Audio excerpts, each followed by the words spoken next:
السلام عليكم ورحمة الله وبركاته. ربع السلام عليكم إلا ضيعة وحب نقول حبيبي نقول كاستوديو سوق ربع واحد رأيه مدحوينها محمد عبد الله عرو مدح حقيقة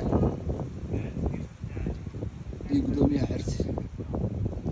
جميع حسبك حرتي حاجة عليه أنا هذا سود ربع يومين يا الله كل أحد بريتوري ilaahay ka dhigo kooda bisha ayuu ku soo bogay magaalada Burco ay gobolka Togdheer magaalada gobolka ragga hadda yaa loo kala xiray malay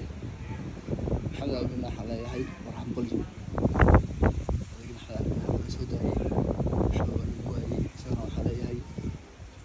ku soo dhawow dalkaaga iyo dadkaaga ku jecel magaalada intaaba xuquuq waa ugu faa'iideeyay maanta goos ku waa xaleeyahay wadaniyo iyo bahalka على مسموتشيو